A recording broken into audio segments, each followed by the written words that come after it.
I worked in the city for many years for companies like Bloomberg and Thomson Reuters, mainly in strategic marketing jobs where I'd be heading up teams of people. And from time to time, I'd be sent on leadership development programs all over the world. And what I most enjoyed about those was looking at the people on the stage. So I thought I'd like to be one of those. So I did actually change careers and become one. And around about 10 years ago, I realized that within that work, a lot of the senior people that I was doing the training for were primarily from technical backgrounds. And what they really struggled with was relating to other people well, influencing them, and getting them to follow them. And I realized that if I was really going to help them, it was more one-to-one. So that's why I decided to become a professional coach. I think the leadership journey for me began with a curiosity about what motivates people and stops them from being their best. So the question, why do you do what you do, is of interest to me. And that's good because you end up asking that question for the rest of your life. Personally, for me, when I started out as a coach, having gone through the exams, the hardest transition is to stop yourself from trying to solve people's problems. So coming from a corporate background where you're paid to answer questions and have the answers, suddenly you find yourself listening, asking questions, reflecting back in the belief that the coachee has the answers within them. In terms of work in progress, it never stops. So you're always reading, always learning new things. I'm getting recertified in a different level of ICF currently. And fortunately, I find that interesting.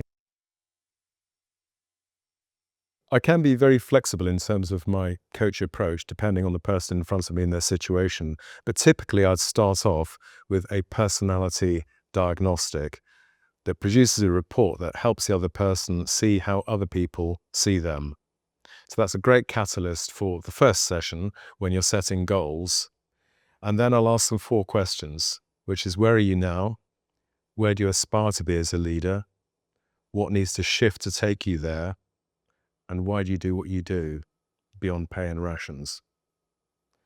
From there, I use an ontological coaching approach, which allows the person to become a better observer of themselves in 3 dimensions. Firstly, what's going on in their head in terms of their thoughts and their beliefs about themselves and what's possible for them.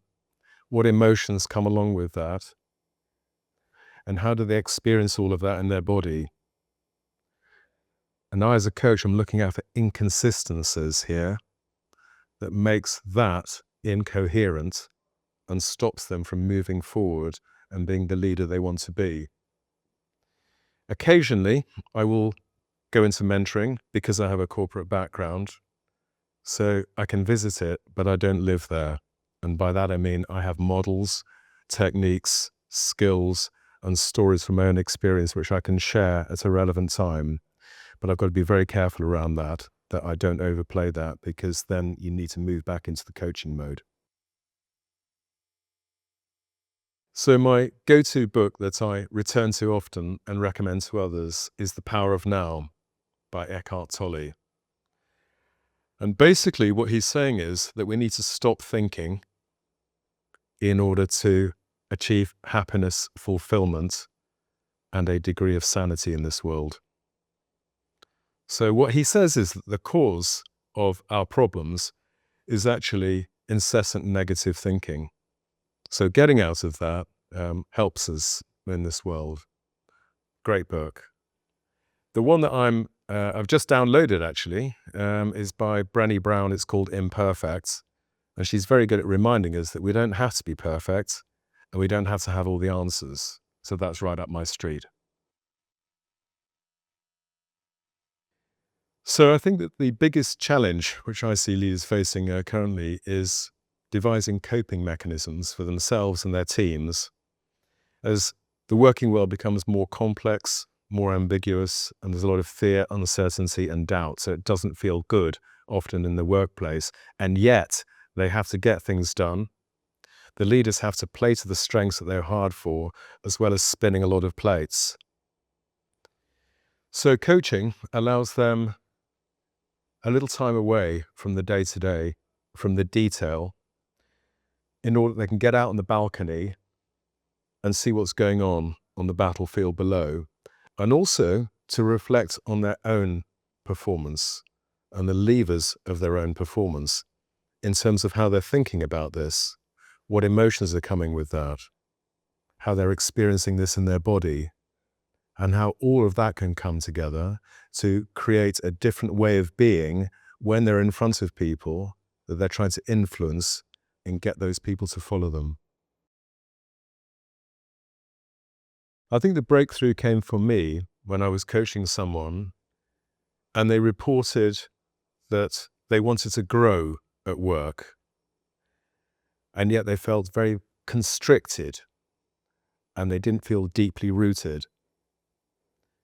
And I offered them a metaphor, which was, it sounds to me like you're a bonsai tree that needs repotting. How does that sit with you? And they said, yes, that's exactly it. So from there, they were able to create a different perspective for their situation and find their own route through. And at that moment, I thought, right, this is it. It's not about solving the issue. It's about asking a good question or providing a different perspective to take the client in a new direction. A lot of the feedback that I get back from coaches that I work with is that they like the way that I reflect back to them what I'm seeing and hearing in a different way to how it came out from them, which allows them a different perspective and new possibilities.